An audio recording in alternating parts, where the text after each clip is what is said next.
Bonjour à tous, bienvenue sur le podcast de la Voix de la Vente, le podcast qui vous donne envie de mieux vendre en moins de 5 minutes. Aujourd'hui, je vous emmène dans mon nouveau terrain de jeu. Vous vous souvenez, dans les épisodes 35 et 36, je vous avais annoncé avoir démarré une formation de coach pour muscler mon expérience par des apports théoriques et je vous avais expliqué en quoi la discipline de coaching ne consiste pas avant de vous expliquer ce en quoi il en retourne. Nous voilà rendus quelques mois plus tard, et après plus d'une centaine d'heures au compteur à coacher des gars comme moi, c'est-à-dire des chefs d'entreprise et des commerciaux, je commence à avoir une bonne idée sur la question. Alors oui, je sais, les mots coach et coaching ont une fâcheuse tendance à donner de l'urticaire à beaucoup de personnes, mais je ne les blâme pas.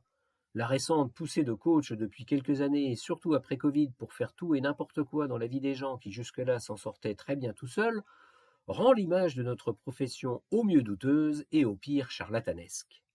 Dans mon cas, je peux vous dire qu'il n'en est rien, et tous mes clients ont pu mesurer en peu de temps les résultats obtenus. Leur performance a fait des bonds de géants.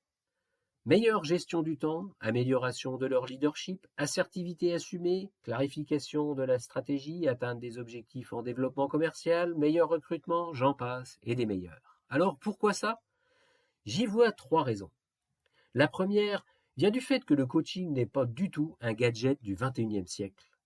Il s'inspire d'une technique ancestrale qui a largement fait ses preuves depuis moins 400 avant la naissance de Jésus-Christ et qui a été développée par Socrate, le number one de la philosophie. À l'époque, il appelait ça maïotique et dialectique. Ça marchait comment? Eh bien, Socrate partait du principe que chacun de nous sait ce qui est bon pour lui, mais il n'en a pas conscience parce que tout un tas de croyances obstruent sa vue. Des croyances du genre « j'y arriverai jamais ». Par le questionnement et la mise en évidence des contradictions, Socrate arrivait à faire accoucher ce qu'il appelait la vérité. Donc rien de neuf.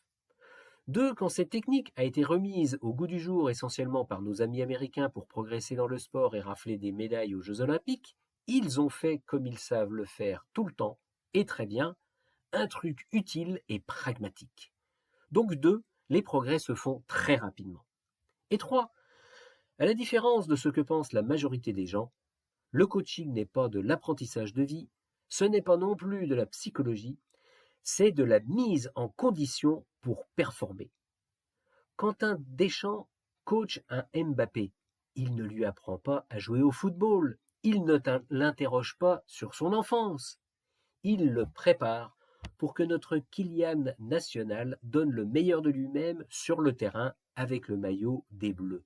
Eh bien moi je fais pareil avec les chefs d'entreprise et les commerciaux. Bref, des gars comme moi, ceux qui ressentent la solitude au quotidien dans leur boulot et qui carburent aux résultats. Qu'est-ce qui fait que je suis bon là-dedans? 1. Je ne leur vole pas la vedette.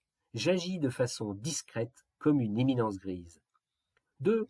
Je sais poser les questions qui font réfléchir et aller plus loin pour mieux performer. Et 3. Je réussis à trouver sur quoi ils vont se mettre en action.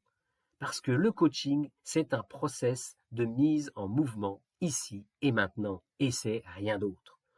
Alors oui, je sais, ce n'est pas avec un podcast de moins de 5 minutes que je vais venir vous chercher, et vous avez le droit de continuer à croire que vous y arriverez tout seul. Mais regardez autour de vous, ceux qui réussissent vraiment, dans n'importe quel domaine, les stars de leur discipline, comment est-ce qu'ils y arrivent? En bossant leur tête, réflexion, leur cœur, émotion, et leur corps, physique. C'est ça le coaching. Ça fait bosser dans ces trois dimensions. Et c'est comme ça qu'ils arrivent à courir l'extra mile, comme disent les Américains, et à toujours se retrouver sur les premières marches du podium. Alors mes amis, voici votre exercice du jour. Comment est-ce que vous vous préparez aujourd'hui le corps, le cœur et la tête pour affronter les défis de notre monde complexe?